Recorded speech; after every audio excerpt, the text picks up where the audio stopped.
రాజకీయాల్లో ఎట్టా అయితే మామూలు మట్టిలోంచి కూడా నూనె తీసేవాడు ఎట్టా ఉంటాడో, కంపలోంచి వ్యాపారం చేస్తాడు, ఇసుకలోంచి వ్యాపారం చేస్తాడు, మట్టిలోంచి వ్యాపారం చేస్తాడు. అసలు దేంట్లో పడితే దాంట్లోంచి వ్యాపారం. చెరువు తవ్వుకోవాలంటే వ్యాపారం, చెరువు కాడ కరెంటు కావాలంటే వ్యాపారం, ట్రాన్స్ఫార్మర్ కావాలంటే వ్యాపారం, లైన్ కావాలంటే వ్యాపారం, ప్రెస్టీజ్ సర్టిఫికేట్ కావాలంటే వ్యాపారం. అట్లా పోలీసుల్లో కూడా కొంతమంది పనివాళ్ళు ఉన్నారు. అందరూ అట్లా అక్కడక్కడ మా రాజకీయ నాయకులను చూసి చెడిపోయిన పోలీసులు కొంతమంది ఉంటున్నారు. వాళ్ళైతే హెల్మెట్ల షాప్ వాడితో మాట్లాడుకుంటున్నారు. హెల్మెట్ షాప్ వాడితో మాట్లాడుకుని ఆ హెల్మెట్ షాప్ వాడు ఆటోలో ఫుల్గా ఒక 50, 60, 100 హెల్మెట్లు వేసుకుని వీళ్ళ పక్కనే నుంచుంటాడు. పక్కన ఆటోలో ఉంటాయి. వెంటనే ఏం చేద్దాం, అక్కడికి వెళ్ళి హెల్మెట్ కొనుక్కురా. వెనక భార్య ఉంటుంది, ట్యాంక్ మీద కూతురు ఉంటుంది, లేకపోతే భార్యకి మధ్యలో కూతురు ఉంటుంది. ఈ ఏడుస్తూ ఉంటాడు, దండం పెడతా ఉంటాడు, సార్ వదిలేండి సార్, ఇంటికాడ హెల్మెట్ ఉంది సార్ అది చెప్పి. లేదు కుదరదయ్యా, అక్కడ హెల్మెట్ ఉంది పట్రా వెళ్ళి కొనుక్కురా. హెల్మెట్ కొనుక్కంటే ఫైన్ రాస్తే 3000 రాస్తానంటాడు, లేదా 5000 రాస్తానంటాడు.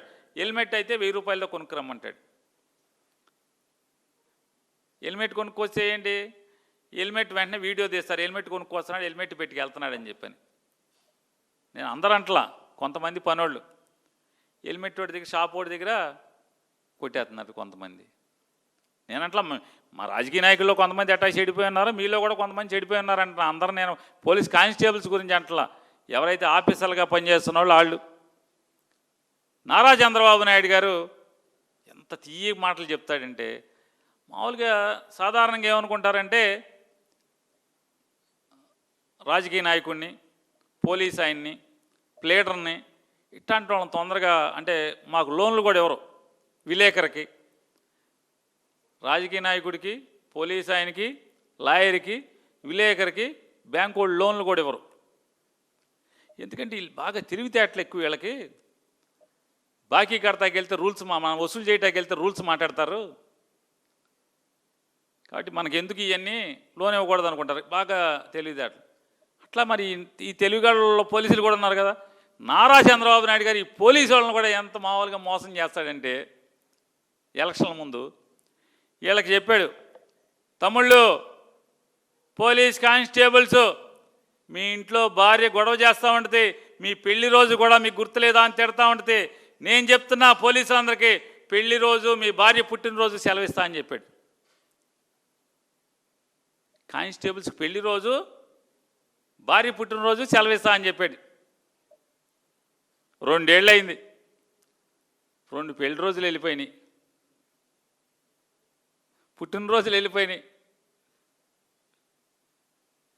ఏం చంద్రబాబు నాయుడు గారు ఇంకోటి కూడా చెప్పాడు, ఇట్లా మామూలు చేయి ఇట్లా పెట్టుకుంటాడు చేతిలో, ఈ చేతిలో మైక్ ఉంటుంది, తమ్ముళ్ళు పోలీసులకి వర్క్ ఫ్రమ్ హోమ్ ఇస్తా అంటాడు. మామూలుగా అర్థం కాదు, వర్క్ ఫ్రమ్ హోమ్ ఏంటి అర్థం కాదు, ఇంటికాడ కూర్చొని పని చేయొచ్చు. పోలీసుల నుంచి నిజంగానే పోలీసులు పాపం అనుకున్నారు ఈ సావు చావలేపు. అందులో మరీ ప్రత్యేకించి షుగరు, బీపీ ఇట్లాంటి వాళ్ళు ఉన్నవాళ్ళు, 50 ఏళ్ళు దాటిపోయి నాకులాగా కొంచెం పొట్టగిట్ట వచ్చేసేసి లావ్ అయిపోయిన వాళ్ళు, ఈ అమ్మ ఇంటికా నుంచి పని చేసుకొట్టంటున్నాడు. ఎంత మంచోడు చంద్రబాబు మనం ఎట్టగొట్ట ఏదోటి చేసి చంద్రబాబుని గెలిపించేయాలని చెప్పని బూతులు కాడి ఎమ్మకుద్దురు మామూలుగా వైసీపీ వాడు కనపడితే లాఠీ చార్జ్ చేశారు. మొన్న 24 ఎలక్షన్లు ఎరగొట్టేశారు. మామూలుగా వైసీపీ వాడు ఎక్కడ కనపడితే అక్కడ వాళ్ళు ఎరగొడతాం. టీడీపీ వాడు ఉంటే అటు చూడకుండా తలకాడి తిప్పి వెళ్ళిపోతూ ఉంటారు. టీడీపీ వాళ్ళు 100 మంది ఉంటారు మాట్లాడు, వైసీపీ వాళ్ళు 25 మంది ఉంటారు. ఆయన లాఠీ పెట్టి ఎమ్మకొట్టుడు కొట్టేశారు మొన్న ఎలక్షన్లో. ఏంటంటే చంద్రబాబు నాయుడు ఇవన్నీ పెళ్లి రోజు ఇస్తా అన్నాడు, భార్య పుట్టినరోజు సెలవు ఇస్తా అన్నాడు, వర్క్ ఫ్రమ్ హోమ్ అంటున్నాడు. ఇవన్నీ నిజం అనుకున్నారు పాపం. వర్క్ ఫ్రమ్ హోమ్ కాదు, అసలు ఇంటికాడ పడుకుంటా ఖాళీ ఇవ్వట్లేదు. వర్క్ ఫ్రమ్ హోమ్ దేవుడి వరకు 4 గంటలు 5 గంటలు పడుకుంటాకు కూడా పోలీసులకి అవకాశం ఇవ్వట్లేదు నారా చంద్రబాబు నాయుడు. ఆఖరికి నడి వేసవలో వడగాల్పుల్లో కూడా 1వ తారీఖు పెన్షన్కి వెళ్తాడు, ఫోటోలు దిగుతాడు, వీడియోలు దిగుతాడు. అసలు మామూలుగా వెళ్ళి మీటింగ్కి వెళ్ళి వస్తే పర్లేదు, మీటింగ్కి వెళ్ళి వస్తే కాకుండా మళ్ళీ ఆటో ఎక్కుతాడు, సైకిల్ ఎక్కుతాడు, బండి ఎక్కుతాడు, ఎవడో ఒకటి ఇంటికి వెళ్తాడు, అక్కడ ఆళ్ళకో మైకు వీళ్ళకో మైక్ ఎక్కితే అదొక స్టోరీ, వీటికి బందోబస్తు. చచ్చిపోతున్నారు మామూలుగా. వడగాల్పుల్లో కూడా ఎలక్షన్ హామీలు చేస్తానే చేయట్లా. పెళ్లి రోజు లేదు, పుట్టినరోజు లేదు, టీఏలు లేవు, లీవ్ ఎన్కాష్మెంట్ లేదు, వర్క్ ఫ్రమ్ హోమ్ లేదు. ఈ దేవుడు ఈ బాధలో మామూలు కాదు చంద్రబాబు నాయుడు గారు. ఇప్పుడు బయట 45, 50 వేస్తున్నట్టుంది. ఎన్ని తగ్గి కాస్త చల్లబడే వరకన్నా ఆగండి మీరు తిరగటం. ఇవాళ ఈ ఆంధ్రప్రదేశ్లో కానిస్టేబుల్స్ వీళ్ళ పరిస్థితి, ఏఆర్ కానిస్టేబుల్స్ పరిస్థితి ఉంటాయి. ఇక APSP, AR, AP special police, armed reserve, ఈ 2 విభాగాల్లో బాధలు అయితే అసలు చెప్పడానికి లెక్కకి మిక్కిలి బాధలు, చెప్పడానికి అలవు కానివి అన్నీ. ఏపీఎస్పీలో సుమారుగా 4200 మంది, 4200 మంది సుమారు ఒక కానిస్టేబుల్స్ ఉంటారు. ఈ 4200 మందిలో ఎవడు కూడా కుటుంబాలతో ఉండరు వీళ్ళు. ఎక్కడెక్కడో ఒక 8 బెటాలియన్స్ ఉంటాయి. అవి ఎక్కడో కొండల్లో కోనల్లో ఉంటుంది బెటాలియన్, ఎక్కడో ఊరు చివరి ఎక్కడో ఉంటుంది. ఆ బెటాలియన్లో వీళ్ళందరూ ఉండాలి.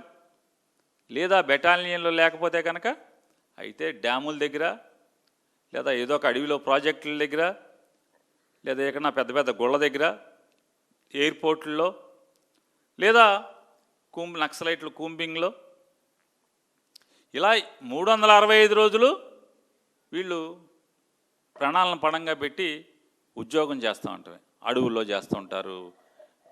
అన్ని చోట్ల అక్కడ ఇక్కడ అని లేదు. వీళ్ళు చేయని పని లేదు. వీళ్ళు పరిగెత్తకెళ్ళని చోటు లేదు.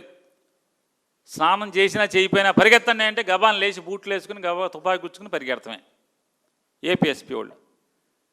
నిత్యం వివిఐపి భద్రతల్లో అక్కడ ఇక్కడ లేదు. అసలు వీళ్ళని వాడని చోటు అన్ను ఉండదు. ఏపీఎస్పీ వాళ్ళని అయితే వాడని చోటు ఉండదు. ఆర్మీలో జవాన్లు దేశం కోసం ప్రాణత్యాగం చేసి వీరమరణం పొందుతారు. పెద్ద మెడల్స్ ఇస్తారు భార్యకి, పిల్లలకి, తల్లికి, వాళ్ళకి, వీళ్ళకి. కనీసం దేశం కోసం మా ఆయన ప్రాణం ఇచ్చాడని చెప్పిన కుటుంబం అన్న గర్వపడుతూ ఉంటుంది. కానీ ఏపీఎస్పీలో మాత్రం రిటైర్ అయ్యే వరకు సావలేక బతుకుతున్నట్టుగా ఉద్యోగం చేసే పరిస్థితి. వీళ్ళకి జీవో 329 అని చెప్పి ఒక జీవో ఉంది. 2010లో ఈ జీవో వచ్చింది. 28 డిసెంబర్ 2010. దీని ప్రకారం ఏంటంటే ఏపీఎస్పీలో ఎవరెవరైతే ఉన్నారో ఈ అడవుల్లో, కొండల్లో, గుట్టల్లో, డ్యాముల దగ్గర, గొళ్ళ దగ్గర, రోడ్ల మీద ఈ రైటింగ్లు, లూటీలు జరిగిన చోట, లేకపోతే పెద్ద పెద్ద మనుషుల ప్రాణాలకు ఇబ్బందిగా ఉన్న చోట బందోబస్తు చేయడానికి వీళ్ళందరినీ తీసుకెళ్తారు. మరిన్ని అప్డేట్స్ కోసం ఛానల్ను సబ్స్క్రైబ్ చేయండి. నోటిఫికేషన్స్ కోసం బెల్ ఐకాన్ పై క్లిక్ చేయండి.